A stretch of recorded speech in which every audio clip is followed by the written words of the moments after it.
The rain hammered against the bus window, a drumming rhythm against the silence of the dying battery. Elara was stranded 20 miles from home, her phone blinking 1%. She sighed, knowing she wouldn't make it to a charger. Then a vibration. A new text. Elara squinted at the screen, annoyed. It wasn't her mother, not her friend. The sender was her own contact name, Elara. She frowned, tapping to open the message. It was a single line of text, written in chilling, imperfect grammar. Don't turn around. A cold knot formed in her stomach. That was impossible. She hadn't sent that. Her thumb hovered over the reply button, but before she could, the battery dipped to 0. The screen went dark. The bus was nearly empty. Only the driver and one figure seated 3 rows behind her remained. Elara chewed her lip, trying to rationalize. A glitch? A delayed, unsent draft? She shivered.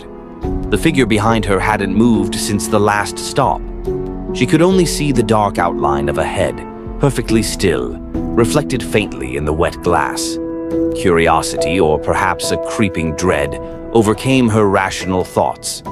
She knew the message had told her not to, but the fear of the known, a stranger sitting still, was always easier than the terror of the unknown. She slowly leaned forward, turning her head just slightly to catch a glimpse. The figure was facing her. No, not facing her. It was looking at her directly over the seat back. It wasn't a person. It was a mannequin. Lifeless plastic skin stretched over a silent, smiling head, dressed in a faded uniform identical to the driver's. Its glassy, unblinking eyes were fixed straight ahead, utterly harmless. Elara let out a small, relieved breath. See? Just a prop for a maintenance check. Nothing to... A new sound cut through the rain. A low, wet thump from the floor of the bus. Elara froze, her gaze glued to the mannequin. Its head was still facing forward. Then a faint, metallic scraping sound began, dragging along the aisle floor, moving slowly forward, beneath the seats. Moving toward the front, moving toward her. Her heart hammered against her ribs. She couldn't breathe, couldn't move. She knew, without seeing, that whatever had been hidden behind the seat, whatever thing had truly sent the text, was now crawling toward her. The scraping stopped directly at her seat. The darkness was absolute. Just then, the phone in her pocket, dead seconds ago, buzzed again. A single, final, brief flash of the screen, illuminating the space between the seats for a terrifying millisecond. She didn't need to see the screen to know what the last text said. She only saw the wet, pale, outstretched hand that rose up from the floor, clutching her ankle. A sudden burst of light and noise erupted from the back of the bus. Gotcha! The mannequin was yanked backward, revealing 2 figures behind it, Liam and Maya. They were doubled over, collapsing with laughter, holding a cheap sound effects box.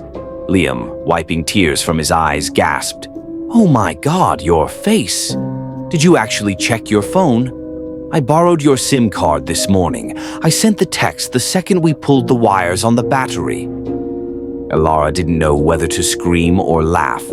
Her terror slowly melted into frustrated relief.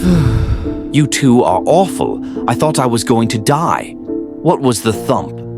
"That was the driver tossing a spare tire up front," Maya chuckled, joining Elara's seat. "We've been hiding here since the last town. You fell for it perfectly." Elara leaned back, finally allowing the tension to leave her body. "Fine, you win. But you are buying the pizza." She rubbed her neck, her eyes adjusting to the relief. Liam, still grinning, reached over to give Elara a triumphant high five. As his hand swung down, it paused halfway. He wasn't looking at Elara. He was looking out the window, past the streaks of rain. "Hey," Liam whispered, his voice thin. "Who is that?"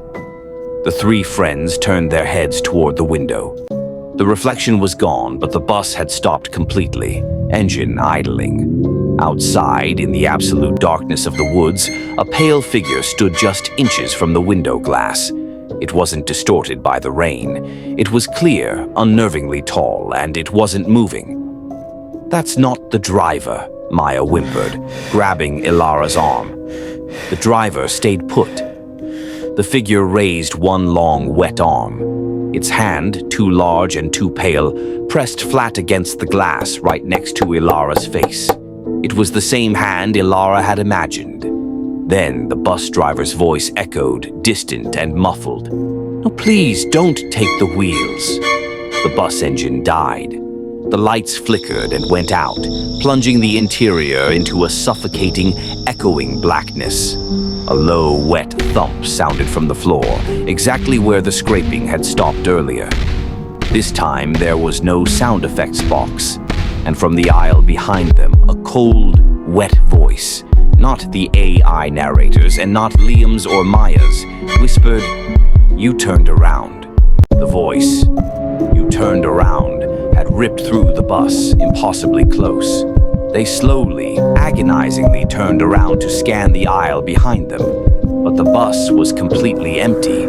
The seats were bare, silent and wet. The sheer absence of a figure was almost more terrifying than a monster would have been. Relief barely had time to register before they moved toward the driver's cab. He was slumped over the steering wheel, completely still. Elara, her hand trembling, reached out to touch him. "He's frozen," she whispered. "Completely cold, like ice, but he's not completely dead." Before they could fully process the terror of the frozen driver, a massive, sickening thud shook the entire bus from the outside. Liam didn't hesitate. "That's it. We're not staying for whatever that was. We leave now." They spun and raced toward the main door. Just as they reached the front step, the shadowy figure appeared again, fully visible outside the bus door, looking ready to step inside. Liam slammed the door lever back, shoving the girls backward as they stumbled away, trembling. Then they heard the low, ominous whir of the bus's main door motor. The door, slowly and deliberately, began to creak open on its own. Elara didn't wait. With a desperate yell, she threw herself toward the nearest side window and slammed the red emergency latch. The window popped open, letting in the cold, wet air. She scrambled out first, followed immediately by Maya. Liam was right behind them, practically diving headfirst out the opening. But as he moved, his shirt caught on the rough metal of the seat handle, jerking him to a halt with his upper body half out the window and his legs still inside the dark bus.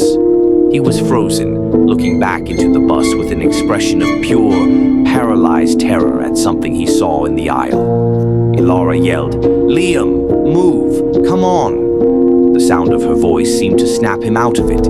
He thrashed, ripping his shirt free, and began to slide out. He was almost completely free. His chest was through, his hips were through, when his foot brushed against the aisle floor, and he felt it, the intense, bone-chilling cold of something grasping his ankle. Liam let out a raw, panicked scream. "I'm stuck! He's holding my legs!" Elara and Maya, now completely outside in the rain, looked back in horror at the window, helpless and terrified as they saw the silhouette of the struggle inside the darkened bus. From the darkness beneath the seats, near where Liam was snagged, a hand emerged.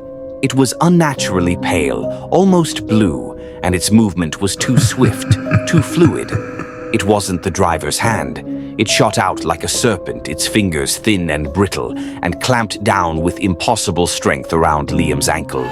A choked gasp escaped Liam's throat as the icy grip seeped into his bones. "No!" Elara shrieked, adrenaline surging.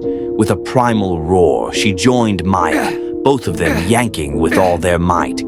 The fabric of Liam's shirt stretched, then with a violent tear, he was free. They tumbled backwards into the muddy ditch beside the bus, Liam gasping for air, clutching his now numb ankle. Without a word, they scrambled up and fled, the pouring rain masking their desperate sobs. The dense woods lining the road offered the only cover, and luckily, they knew these woods. Their house was only a few miles through this familiar, albeit eerie, path. They plunged into the tree line, branches whipping their faces, thorns tearing at their clothes. But anything was better than that bus. Every rustle of leaves, every creak of a branch sounded like footsteps gaining on them. The wind howled through the skeletal trees, a mournful symphony that seemed to whisper warnings. Their breath hitched in their chests, their hearts pounding like war drums. They were certain something was pursuing them, something cold and relentless. Just as despair threatened to consume them, a faint, flickering light pierced the gloom ahead. They burst into a small clearing, gasping, and saw him. A man. Older, his form indistinct in the rain-hazed light, but definitely a person. Relief, pure and overwhelming, flooded through them. "Sir, please, help us," Elara cried, stumbling forward. The man turned. He was wearing a dark, heavy coat, his head tilted slightly. "Why are you children running in such a storm?" he asked, his voice oddly flat, devoid of emotion. As they tried to babble out their terrifying tale, a sudden flash of lightning illuminated his face. Elara's words caught in her throat. Maya let out a small, terrified whimper. Liam felt the blood drain from his face once more. A looming figure in a dark coat and cap. His face was plunged into deep shadow, creating a terrifying void. He stood unnaturally still, a cold, empty silhouette in the storm.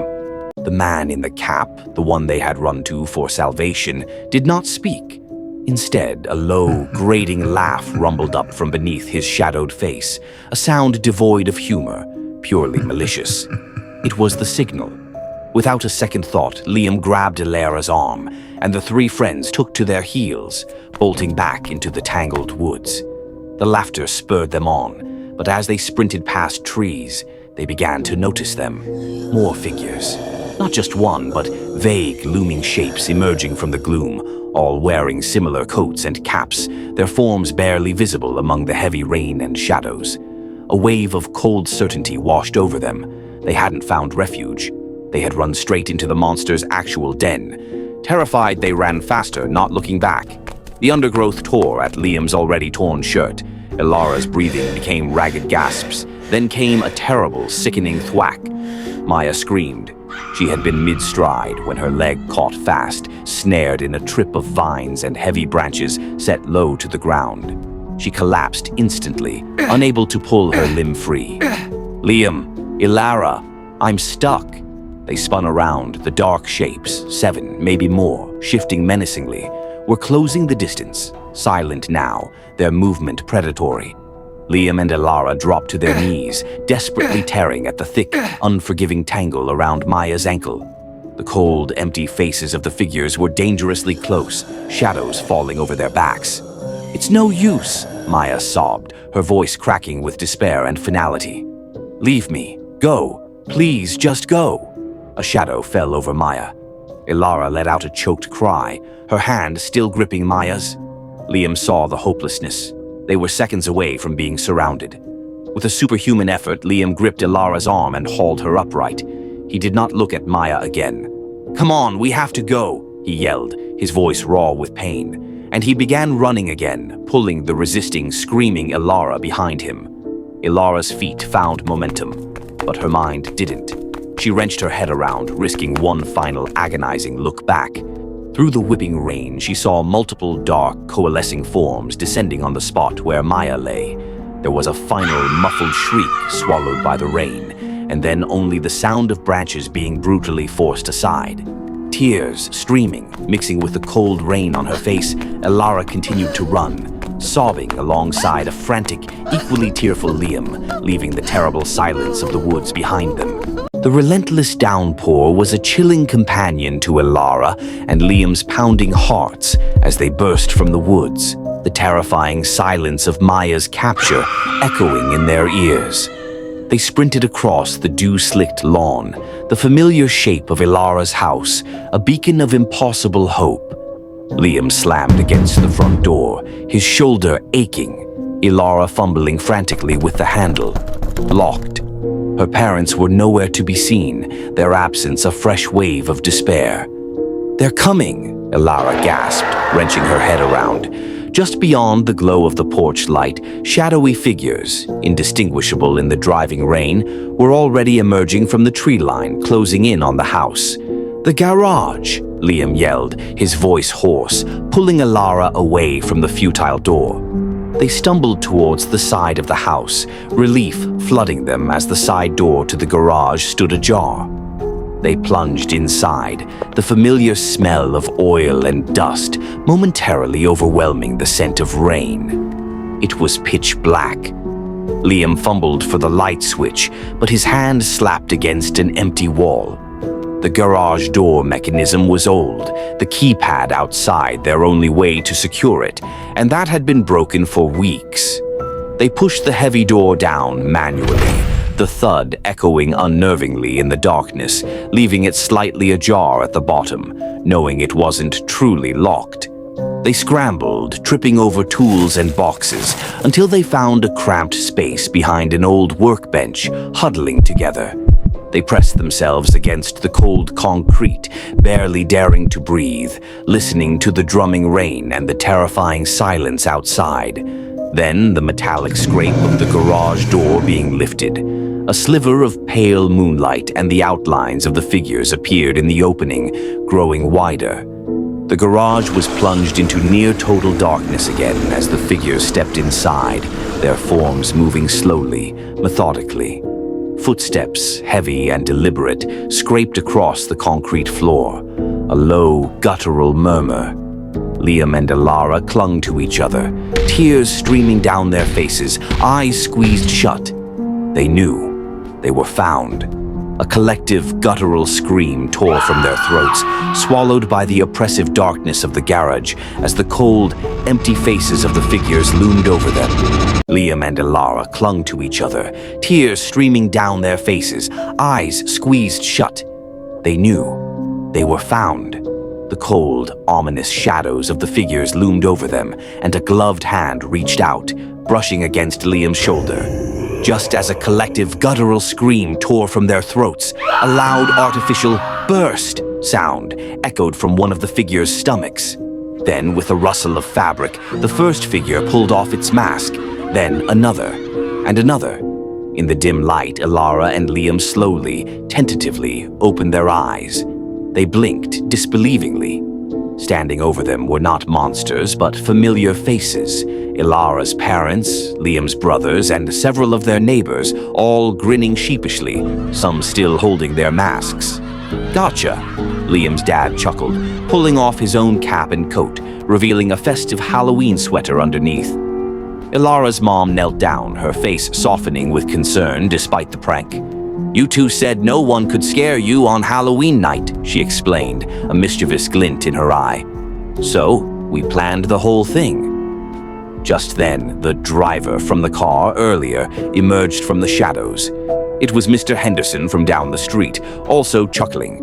And then a small, familiar figure walked in, rubbing her arm with a pout. It was Maya. "They scared me first, Elara," Maya declared, pointing at Liam and Elara, a hint of a smile now playing on her lips. "We knew Liam and Maya were planning to prank you, Elara," Liam's older brother added, wiping a tear of laughter from his eye. "So we planned to get them after they were done with their pranks." Elara stared, then a burst of laughter, mingled with fresh tears of relief, spilled out. She clutched her racing heart. "You actually got me," she gasped, looking around at the grinning faces. "Is there any other prank? Because I'm not in for it anymore." Everyone erupted in laughter, Maya and Liam joining in, pointing at Elara and shouting, "We scared her. We really scared her." Eventually, the laughter subsided, and everyone made their way back to their respective homes, the tension of the night replaced by shared amusement and the lingering warmth of family. Elara, exhausted but relieved, finally drifted off to sleep in her own bed. The house was silent. The rain had stopped. Then, slowly, quietly, the closet door creaked open. A dark, shadowy figure emerged, moving silently towards Elara's sleeping form. Elara's eyes snapped open. She screamed,